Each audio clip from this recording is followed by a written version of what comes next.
सभी को राम राम। मैं शास्त्री धीरज पांडे, नाड़ी ज्योतिष आचार्य। आज की क्लास में हम सब अपने जीवन को किस प्रकार गणना करते हैं ज्योतिष के द्वारा, इसको सीखेंगे। और हमारी कुंडली में जो 12 भाव हैं उनका हमारे जीवन के साथ किस प्रकार संबंध है, इसको सीखेंगे। क्योंकि जीवन के अंदर बहुत सारी अलग अलग घटनाएं होती हैं, अलग अलग रिलेशन, पारिवारिक संबंध होते हैं। जीवन में बहुत सारे कालचक्र चलते हैं एक साथ, लेकिन कुंडली के अंदर सिर्फ 12 भाव होते हैं। तो एक 12 भाव के अंदर पूरा जीवन कैसे समाहित होगा, इस बात को समझने का प्रयास करेंगे और अपने जीवन के परिणाम को जानना या किसी भी घटना को जानना कुंडली से कैसे करते हैं, उस सीक्वेंस को समझने का प्रयास करेंगे। तो अब हम शुरू करते हैं कि किस प्रकार से गणना की जाती है और उसका मुख्य आधार क्या है। तो सबसे पहले हम क्या बनाएंगे, लग्न चक्र बनाएंगे। एक कुंडली बनाएंगे जिसको लग्न चक्र भी कहा जाता है, D1 भी कहा जाता है, नेटल चार्ट भी कहा जाता है और बहुत जगह राशि चक्र भी कहते हैं। काफी सारी जगह पे राशि चक्र कहा जाता है। आज हम इन सबको समझने का प्रयास करेंगे। आप सबको साफ दिखाई दे रहा है, स्पष्ट, अच्छे से? जी सर। इसी प्रकार का कोई भी प्रश्न होगा तो आप सब पूछ सकते हैं। क्रमवार सीक्वेंस हो जाए, समझेंगे इस चीज को।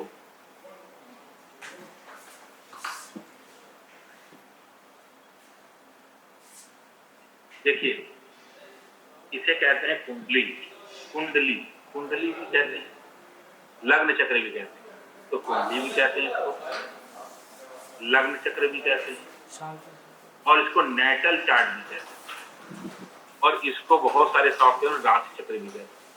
इन सभी नामों से जाना जाता है। पौराणिक नेम में इसको कुंडली तो अभी कहते हैं, पौराणिक में, देहात में या पहले जमाने के लोग टिप्पण कहते थे। टिप्पण, पहले जमाने में इसको टिप्पण कहा जाता था। तो टिप्पण, कुंडली, लग्न चक्र और नेटल चार्ट और राशि चक्र, ये सारी चीजें इसको है। ये समझ में आ गया आपको? अब ये 12 भावों का एक सीक्वेंस है। हमारा जीवन इन्हीं 12 भावों के आधार पर चलता है। हमने क्या किया है, अपने जीवन की संपूर्ण घटनाओं को इसमें समाहित कर दिया और उसको क्या नाम दिया है, कार्य तत्व। कार्य तत्व, कार्य मतलब जो वर्क है और उसके जो आधार है, कार्य तत्व। तो कार्य तत्व को समाहित किया गया है जिससे कि ये जान सके कि किस समय, किस टाइम पीरियड में कौन सी घटना हमारे जीवन में। कैसे जानेंगे? जैसे ये पहला भाव, इसको नंबर 1 कहा जाता है। जो पहला भाव होता है वो हमारा खुद का शरीर है। हमारे शरीर पर होने वाली सारी घटनाएं, अच्छी बुरी शुभ अशुभ सारी घटनाएं, हमारा फेस का फ्रंट पेज है, आंख कान नाक मुंह, ये जो फोरहेड है हमारा, ये सारी चीजें हमारा पहला भाव। हमारे सर के बाल भी पहले भाव से देखे जाते हैं। ये सारी चीजें पहले भाव में। हमारा चरित्र जो होता है जीवन का, आचार विचार संस्कार, बातचीत का लहजा, जो भी चीजें हैं, ये हमारे पहले भाव में। तो हमने क्या किया, हमने इस भाव में अपने जीवन से जो रिलेटेड चीजें थी उसको इस पर रख दिया और क्या कहा, शब्द क्या इस्तेमाल किया कि इस भाव के या इस जो हाउस है, इंग्लिश में हाउस कहते हैं, भाव कहते हैं या घर कहते हैं बहुत सारे शास्त्री। तो इसमें जो हमने अपने जीवन के पैरामीटर्स को लगाया है, ऐड किया, उसको क्या कहेंगे, कार्य तत्व। ये इस भाव के कार्य तत्व है। ऐसी प्रकार से संपूर्ण जीवन को 12 भाव में बांट दिया। कैसे बांट दिया है? यहाँ पर हमने अपने शरीर का भी पूरा डिटेल, जैसा शरीर का बताया मैंने उस तरह। ये दूसरा भाव हमारा वाणी का, स्वाद का, हमारे साउंड का, हमारे परिवार का, हमारे द्वारा पैदा किया गया परिवार, जो हमारा परिवार हम बनाते हैं उसका, हमारी पत्नी का मतलब मेरे परिवार की बहू का, हमारे मेरे जो वाइफ के या हमारे जो जेवर होते हैं आभूषण, उसका, इन सभी का जो बैंक है, बैंक के खाते, बैंक में कितना पैसा है, कैसी स्टेबिलिटी रहेगी खातों में, है ना, किसके पास कितने अकाउंट हैं, ये सारी चीजें हम सेकंड हाउस से जान लेते हैं कि किसके पास बैंक में क्या खाता है, क्या पैसा है, सारी चीजें जो भी फाइनेंशियल स्टेटस है देश के लिए, ये बैंक है। हमारे लिए हमारा बैंक है, हमारा अकाउंट है।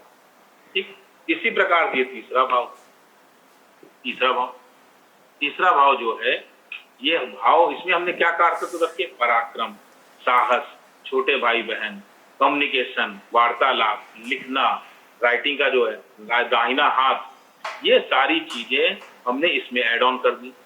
छोटे ट्रेवल, जो छोटी छोटी यात्राएं होती हैं कहीं जाते हैं वो। उसके बाद हम चौथे भाव पर आते हैं। देखिए हम क्या कर रहे हैं, हमने कोई ऐसा नहीं है कि बहुत सारी चीजों को सबको एक भाव में कर दिया है।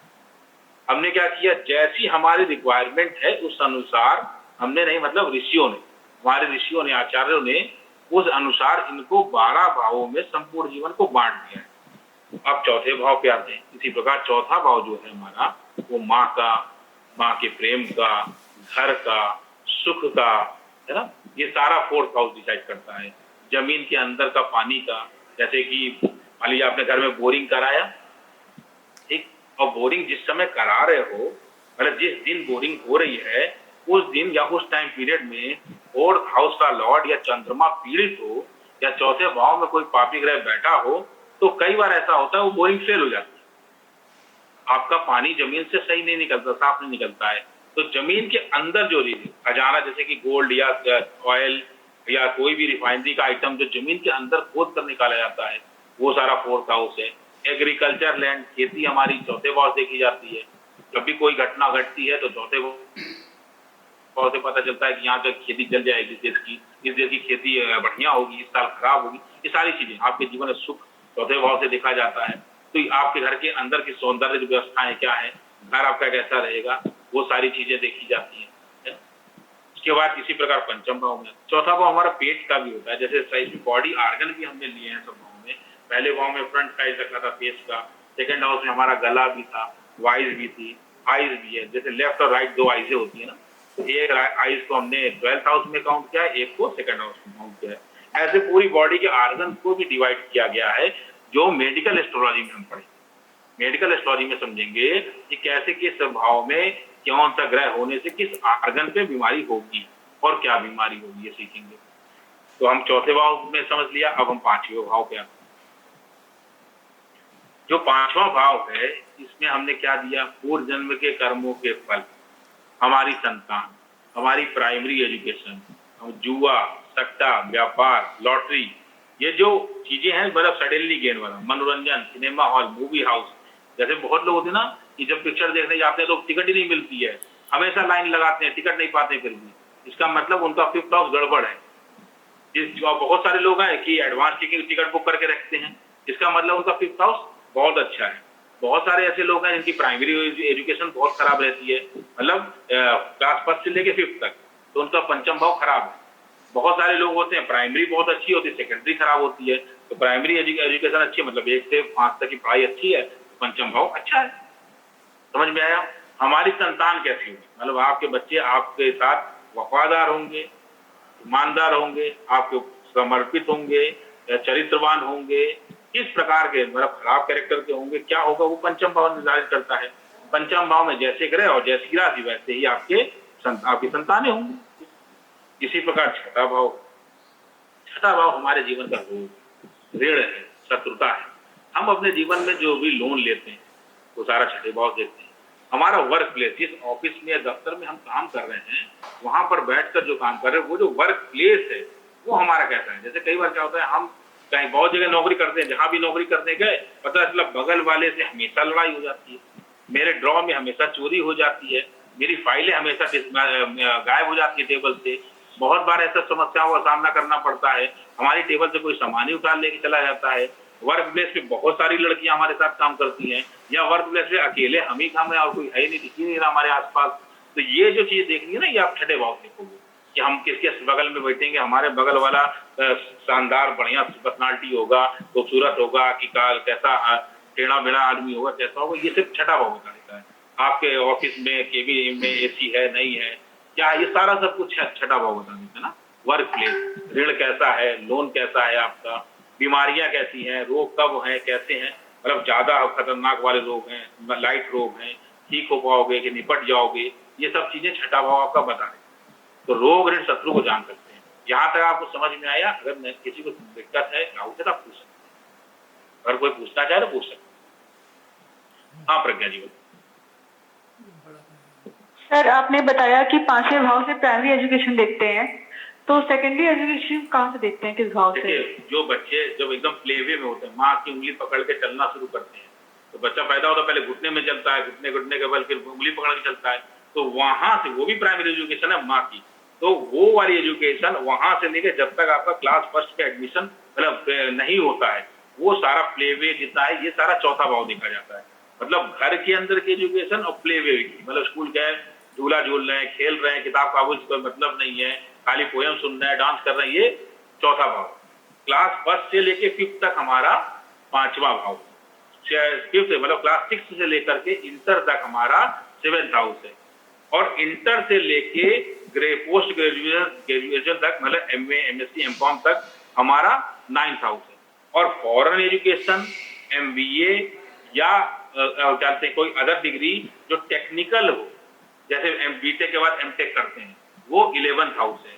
और पीएचडी, नेट, रिसर्च, ये सारा हमारा 12th हाउस है। जिसका जो हाउस खराब है उसका वो एजुकेशन पार्ट खराब। ठीक। हाँ दीपक जी। सर ये थर्ड हाउस में कौन सा बॉडी पार्ट के लिए होता है exactly? Right hand. Right hand. ठीक। राइट हैंड और हार्ट का upper part, heart attack third house से देखते हैं। ठीक है। हाँ बताइए। सर फिफ्थ और सिक्स्थ हाउस का बॉडी ऑर्गन कौन सा है? किस हाउस का? तो फिफ्थ और सिक्स्थ हाउस।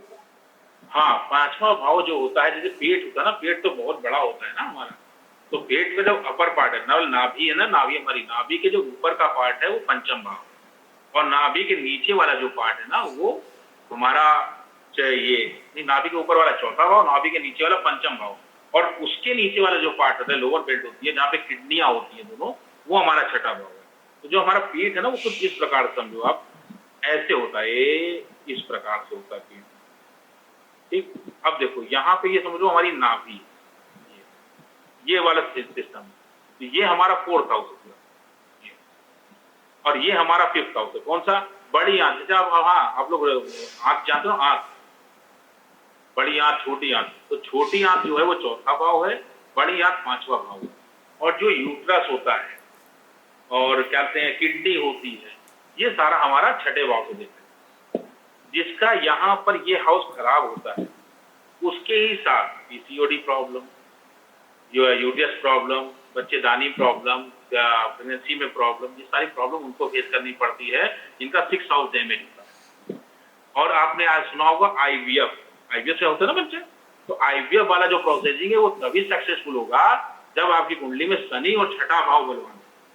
अगर आपकी कुंडली का छठा भाव खराब है तो आईवीएफ 4-4, 5-5 बार कराने के बाद भी फेल हो जाता है, क्योंकि गर्भाशय यहाँ से देखा जाता है, ये गर्भाशय में ताकत ही नहीं होगी, बच्चा कैसे कैरी फॉरवर्ड होगा। क्लियर हुआ आपको? Yes sir. और कुछ? हाँ, क्या नाम है आपका, बताइए। सर मेरी दोस्त क्वेरीज है सर। एक तो ये जो आपने हाउसेस के बारे में बताया, तो कौन सा भाव किसको रिप्रेजेंट करता है, इसकी कोई लिमिटेशन है या कुछ, मतलब ये वैसे याद रखने का? नहीं, लिमिटेशन तो हर चीज की है ना। आप देखो कोई भी चीज है, कुछ भी, मतलब कोई भी चीज है तो एक लिमिटेड है, मतलब 5, 2, 4, 5, 10 चीज 50, पर है क्या, हमारा जीवन तो बहुत बड़ा है ना, तो हमारे जीवन में इतनी सारी चीजें हैं, वो सब चीजों को आप याद रख पाओगे नहीं रख पाओगे तो इंडिविजुअल है। जैसे कि मार्केट में हम गए फल लेने, फल, तो मार्केट में जो फल ठेले पे मिल रहा है वो दूसरे हाउस से देखा जाता है, अदर हाउस से। लेकिन कोई पेड़ अगर पक करके पेड़ से लटक रहा है, कोई फल मतलब पेड़ से लटक रहा है, तो उसको 9th हाउस से देखेंगे। तो अलग अलग कैटेगरी है, जैसे नदी का पानी अलग है, समुद्र का पानी अलग है, झरने का पानी अलग है, फाउंटेन का जो होता है, जमीन के अंदर का पानी अलग है, ये सारे अलग अलग। समझ पा रहे हैं आप? इसीलिए कारतत्व को याद करने से अच्छा ना उसको कोरिलेट करना चाहिए। कोरिलेट मतलब जैसे हमने समझ लिया कि फ्रंट पूरा बॉडी और फ्रंट फेस हमारा फर्स्ट हाउस है, तो इसको कोरिलेट करके रखें। मतलब अगर हमारे शरीर पे बीमारी आ रही है तो छठा भाव तो एक्टिवेट है, क्योंकि रोग हो रहा है हमारे पास, ठीक। लेकिन छठा भाव के साथ क्या एक्टिवेट है, हमारा लग्न भी एक्टिवेट है। भाई जब तक इस पर एक्टिवेशन नहीं होगा तब तक बीमारी इस पर अटैक कैसे करेगी? तो शरीर कमजोर होगी, लग्न कमजोर होगा तभी बीमारियां हावी होंगी ना। जैसे ये है रोग, यस सर। ये है रोग है ना, और ये है शरीर। ठीक, तो रोग शरीर पे कब हावी होगा? जब शरीर बलहीन होगा। अगर हमारे वो अभी कोरोना में आप सुना ना कि आपकी अगर क्षमता अच्छी है तो कोरोना आपके ऊपर निगेटिव एनर्जी नहीं डाल पा रहा, मतलब आप बीमार नहीं पड़ रहे थे। बहुत लोगों को कोरोना हो रहा था, लेकिन एक दिन में कोई ठीक हो गया, कोई 2 दिन में ठीक हो गया, और किसी किसी को कोरोना हुआ तो वो बिल्कुल सेवा ही समाप्त हो गई। तो क्यों हुआ? क्योंकि उसके शरीर की जो क्षमता थी, रोग नाशक क्षमता जिसको कहते हैं, वो क्या थी?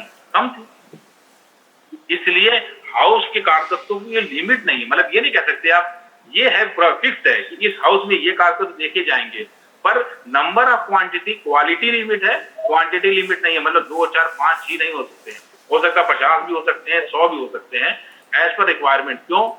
आपका शरीर एक अलग बात है, देश अलग है। इसी 12 भाव से कुंडली का देश देखा जाता है, राष्ट्र देखा जाता है, अंतरराष्ट्रीय व्यवस्थाएं देखी जाती हैं, युद्ध, तो सबकी अलग अलग, मतलब जो खोज करता है वो अलग चीजें देखते हैं, साइंटिस्ट अलग देखते हैं। तो सबको जो प्लेट तो वही होती है, और उस प्लेट में कभी हम पनीर खाते हैं, कभी खीर खाते हैं, कभी रोटी खाते हैं, कभी दाल चावल खाते हैं। तो कुंडली नहीं बदलेगी, हाउस नहीं बदलेगी, एज पर रिक्वायरमेंट कारतत्व चेंज होंगे।